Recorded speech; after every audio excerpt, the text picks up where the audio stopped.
देखो section 41 when a promisee accept performance of the promise third person he cannot afterward enforce it against the promiser। वो फिर promiser के against enforce नहीं कर सकता।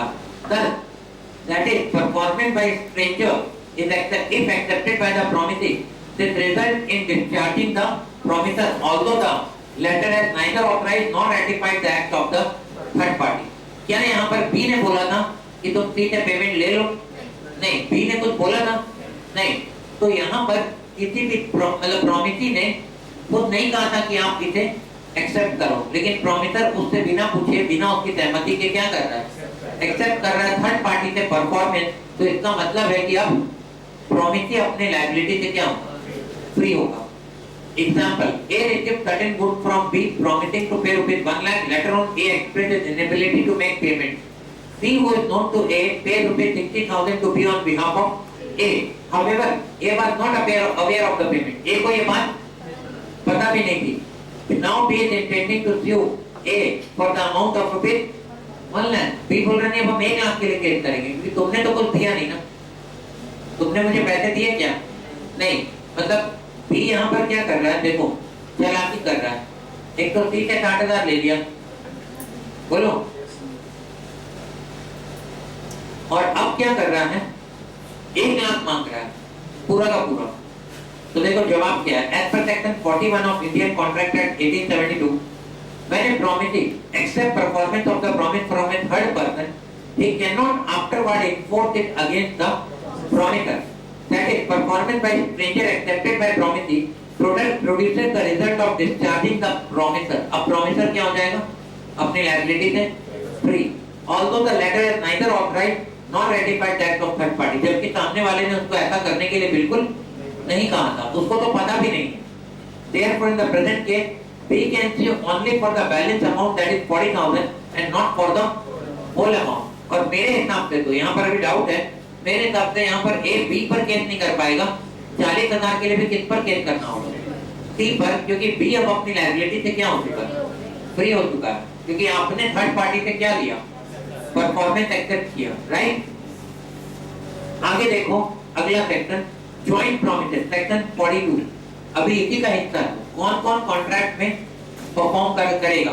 Like by whom a contract में perform. तो अगर मामला जॉइंट प्रॉमिसेस का, मतलब सुनो, A ने B को माल भेजा और प्रॉमिस B और C ने मिलकर किया कि मैं 1 लाख रुपए दूंगा, ठीक है? तो वैसे केस में B और C को क्या माना जाएगा? Joint promiser. अकेला नहीं है वो, कौन है? Joint promiser. So when 2 or more persons have made a joint promise, then unless a contrary intention appears by the contract, all such persons may jointly fulfill the promise। तो दोनों को मिल करके प्रॉमिस क्या करना होगा? फुलफिल करना होगा। If any one of them dies, तो उसका लीगल रिप्रेजेंटेटिव दूसरे सर्वाइविंग प्रॉमिसर के साथ मिल करके प्रॉमिस को फुलफिल करेगा।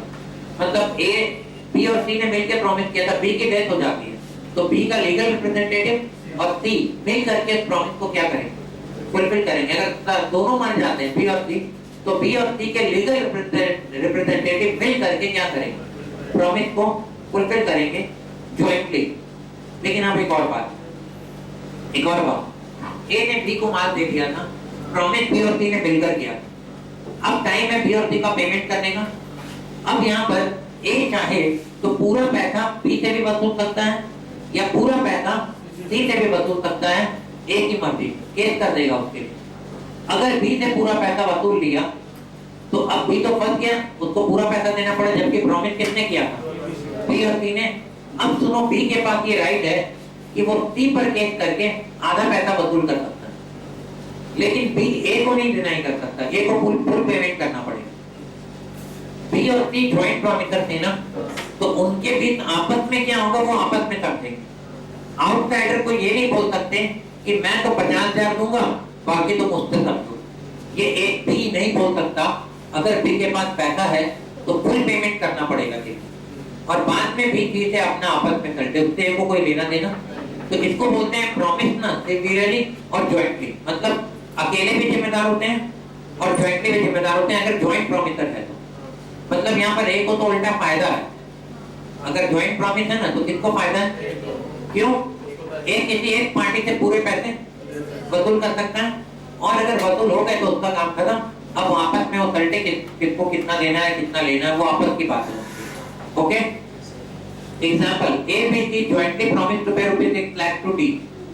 Here A B C must jointly perform the promise. Logical तो ये है कि तीनों 2-2 लाख दे दें, मामला खत्म। If a dies before performance, तो इसका legal representative jointly with P and C perform the promise and so on. If all the three dies before performance, then legal representative of all such must jointly perform the promise. कोई दिक्कत? तो second topic complete bye home contract में भी perform. दोनों कौन कौन करेगा perform? सबसे पहले प्रॉमिसर हिमसेल्फ, सेकंड एजेंट, तीसरा लीगल रिप्रेजेंटेटिव, चौथा थर्ड पार्टी और पांचवा joint promiser.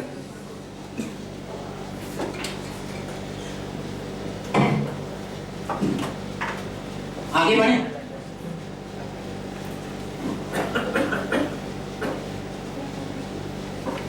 Distinction between succession and assignment एक नया टॉपिक है ये।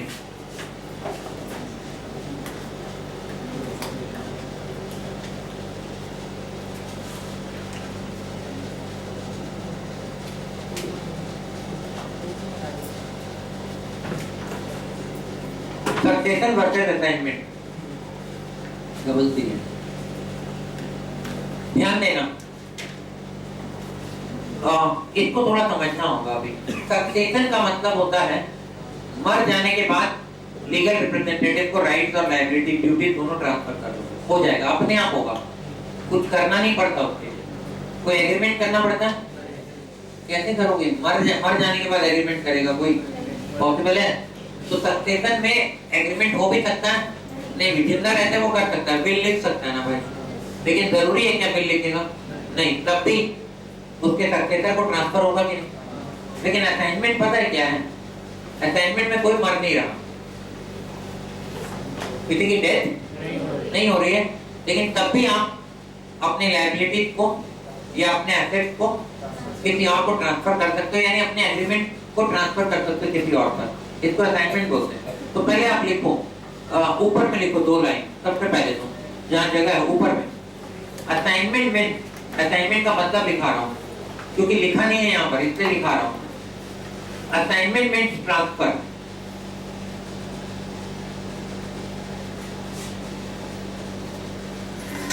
Assignment means transfer, full stop. Assignment में अकर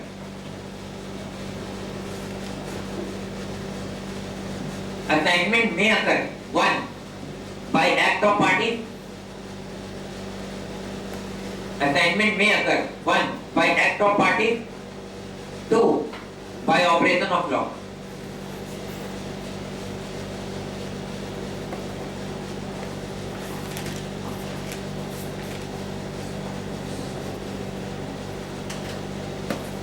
लिखा क्या?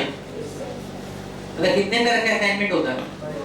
पहला बाय एक्ट ऑफ पार्टीज और दूसरा दोनों बाय ऑपरेशन ऑफ लॉ। जो होता है ना असाइनमेंट, उसी को सक्सेशन कहते हैं। बाय ऑपरेशन ऑफ लॉ जो ट्रांसफर होता है उसी असाइनमेंट को क्या बोलते हैं? सक्सेशन। क्लियर है? अब आओ, उसके आगे लिखना है, लेकिन मान लो जगह है नहीं, तो सबसे लास्ट में जो जगह है ना वहां लिख लो, 5 लाइन लिखना है सबसे कम। Assignment by act of party, छोटा छोटा लिखना।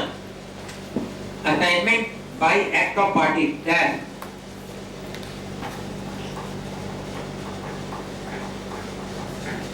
ये लिखाना इसलिए जरूरी है क्योंकि डिफरेंस तब समझेंगे ना, पहले ये समझे वो है क्या। तो लिखो assignment by act of party that 1 लिखो। Number 1 contract involving personal skill, contract involving personal skill comma ability, contract involving personal skill, ability, credit or other personal qualification. Contract involving personal skill, ability, credit or other personal qualification cannot be assigned. Can not be assign, full stop, ASSIGNED, can not be assign. मतलब बोल रहे हैं ऐसा कोई भी contract जिसमें personal skill, ability, credit, personal qualification की जरूरत पड़ती है, उन्हें असाइन नहीं किया जा सकता। लिखो example, a contract to marry, a contract to marry, सुनो, ए और बी के बीच में तय हुआ था शादी करने के लिए, तो ए नहीं करना चाहता है उस बी से शादी, तो क्या उसे वो ट्रांसफर असाइन कर सकता है किसी और को, तुम कर लो? बोलो पॉसिबल है? सर आप भी ना कैसी कैसी बातें करते हैं, तो मेरा काम ही थी कि तो पैसे ले रहा हूँ मैं ऐसी ऐसी बातें करने की। ओके, क्लियर है पॉइंट? अभी मामला क्लियर है कि नहीं एकदम? क्या ये हम असाइन कर सकते हैं किसी और को? तो a contract to marry, comma, a contract of personal service, a contract of personal service extra, ये एग्जांपल हुआ। A contract of personal service, जैसे मैंने कहा ना कपिल शर्मा को, तो कपिल शर्मा यूएस के किसी ऑर्गेनाइजर से कॉन्ट्रैक्ट कर लिया कि मैं आऊंगा और एक दिन का परफॉर्मेंस दूंगा, तो बताओ कोई और जाके कर पाएगा? नहीं। आगे देखो सेकंड नंबर पॉइंट, मतलब ये तो पॉइंट नंबर क्या था? 1। सेकंड लिखो, the burden and liability,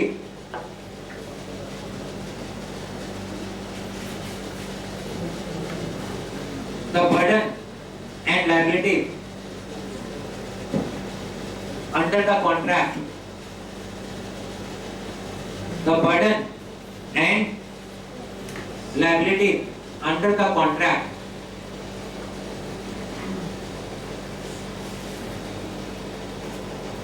cannot be assigned.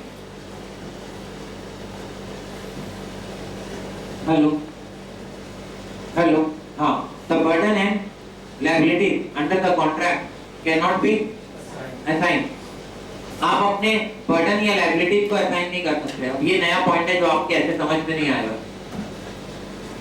सुनो क्या मामला है, मामला क्या है? ए को 2 लाख रुपए बी को लौटाने थे, लोन लिया था, लौटाने थे 1 महीने बाद। तो ए क्या कह रहा है बी से, तुम एक काम करना, तुम एक्स से ये पैसे ले लेना, मैं अपना बर्डन क्या कर रहा हूँ? असाइन कर रहा हूँ। किसको? एक्स को। अब फ्यूचर में तुमको अगर केस करना भी होगा तो एक्स पे करना या पैसे एक्स से वसूल कर लेना। मैंने इसको बोल दिया है सुनो एक्स पैसे दे दोगे इसको? एक्स बोल रहा दे दूंगा। ठीक है, क्या आप ऐसा कर सकते हैं? अगर ऐसा पॉसिबल होगा तो वैसे सिचुएशन में जिसने लोन दिया था मुझे, वो अपने आप को क्या चीटेड फील नहीं करेगा? उसने लोन एक्स को दिया था, नहीं किसको दिया था? ए को। तो वैसे कि वो फ्यूचर में केस किस पर करेगा? ए पर। तो मैं अपने लायबिलिटीज या ऑब्लिगेशन को असाइन नहीं कर सकता। समझ गया बात को? उल्टा करते हैं। चलो, मुझे पैसे लेने थे बी से ए को, मैंने बी को बोला कि सुनो मैंने ऑथराइज किया है एक्स को, तुम मुझसे पैसे दे देना। पैसे किसको दे देना? एक्स को, मेरे बिहाफ। क्या ये पॉसिबल है? नहीं। आंसर इज यस, ये बिल्कुल पॉसिबल है। सर कैसा अजीब सवाल है, मतलब अगर मुझे पैसे देने हैं तो मैं कह रहा हूं कि मेरी बजाय ये दे देगा, ये अलाउड नहीं है।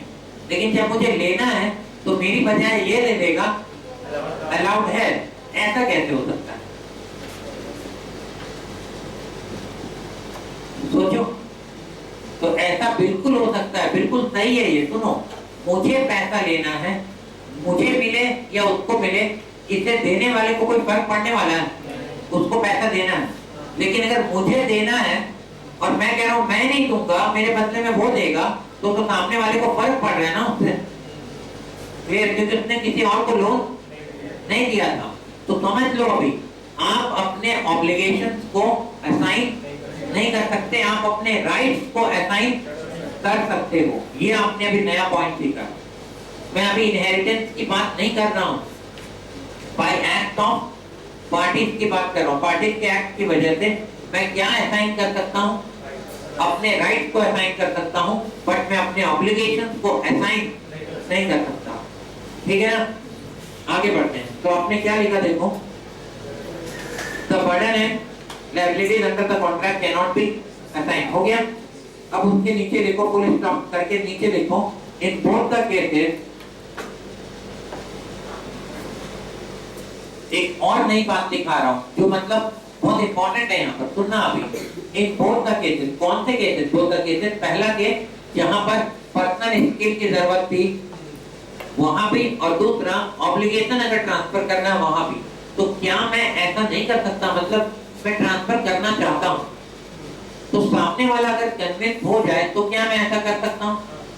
तो दोनों तब भी नहीं कर सकते, आपको कॉन्ट्रैक्ट को कैंसिल करना पड़ेगा, बाय वे ऑफ नोवेशन नया कॉन्ट्रैक्ट बनाना पड़ेगा, तभी वो पुराना कॉन्ट्रैक्ट के लिए पार्टी डिस्चार्ज होंगे।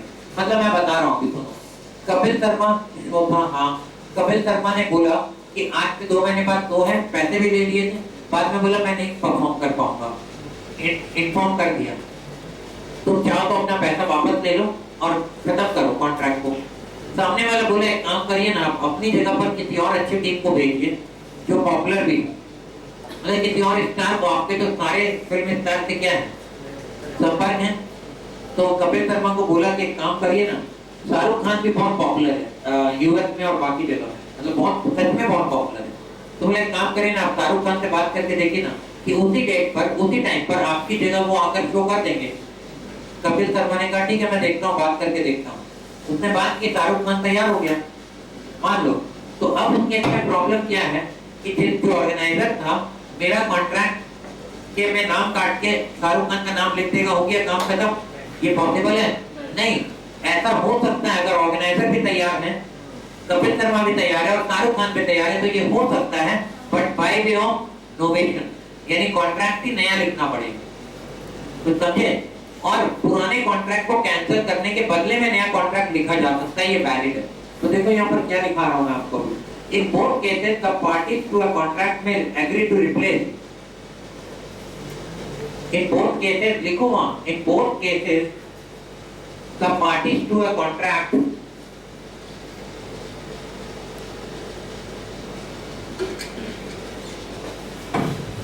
the parties to a contract may agree to replace the original contract by a new.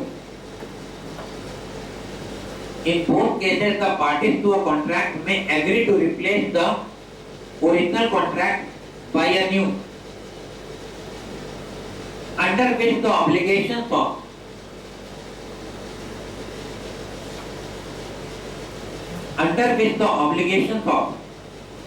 one of the parties are shifted to a, under which the obligations of one of the parties are shifted to a new party, under which the obligations of one of the parties are shifted to a। तो सुनो, अगर अब जवाब मिल गया आपको, अगर आपको अपनी लायबिलिटीज को असाइन करना हो किसी नई पार्टी को, तो वैसे केस में आप बिल्कुल ऐसा कर सकते हो, लेकिन कब? बाय वे ऑफ नोवेशन, पूरा कॉन्ट्रैक्ट ही क्या करना होगा, नया बनाना पड़ेगा। बोलो कोई दिक्कत? चलो अब पढ़ना शुरू करो, distinction between succession and assignment शुरू करो।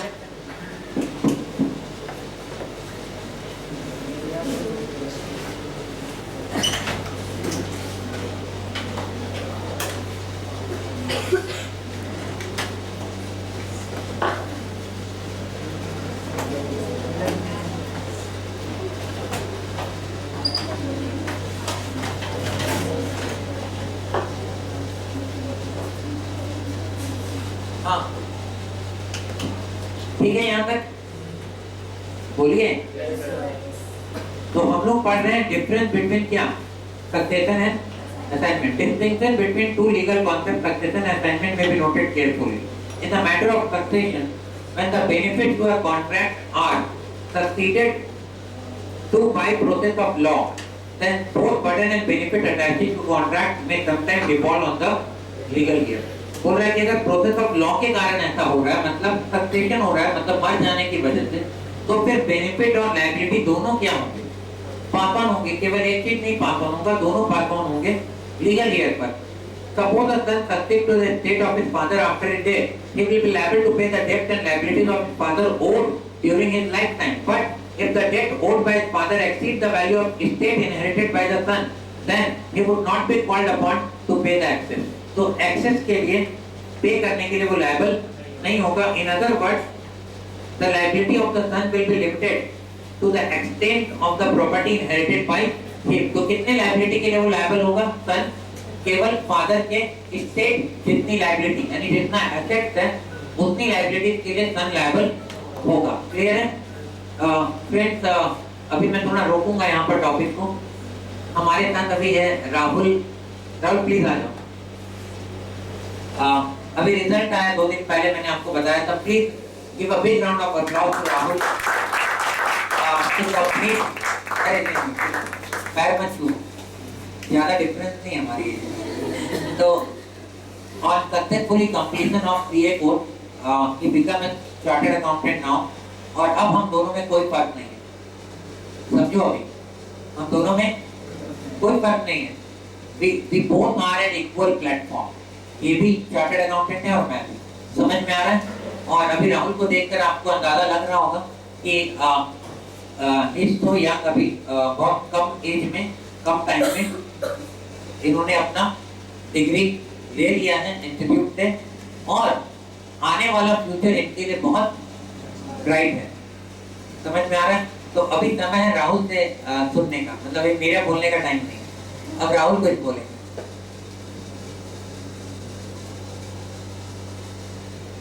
हेलो. सीए कोर्स में जैसे एक चीज मैंने सीखा है. Hello hello.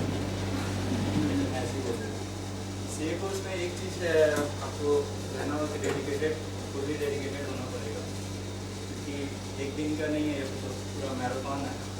एक दिन में आप पढ़ लिए 18 आवर्स इन 20 आवर्स, तो वैसे नहीं होगा.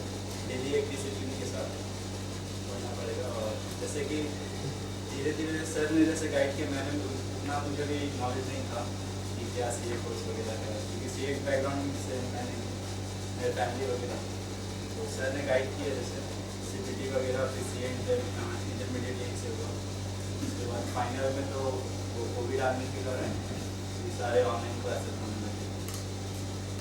तो वही है कि अपने सर्कल को, मतलब मेरे जितने भी सर्कल है हमने सबने सीए कर ही लिया. एक तो बस सेमी क्वालिफाइड है, तो उसका हो जाएगा नवंबर में. 3 पेपर बचे बस. तो बाकी जो अपना जो सर्कल है वो अच्छा रखना होगा, क्योंकि होता क्या है कि नेगेटिव पीपल अगर आपके साथ रहेंगे ना, तो आपका थोड़ा भी नेगेटिविटी अगर आएगा तो फिर ऐसा प्रेशर रहता है सीए का एग्जाम के टाइम कि उसमें फिर आप जितने भी इंटेलिजेंट हो, जितने भी पढ़े हों, जितना भी मेहनत आपने किया हो, उस समय फिर आपका थोड़ा सा भी नेगेटिविटी के कारण प्रेशर में आप आके गलती कर बैठोगे.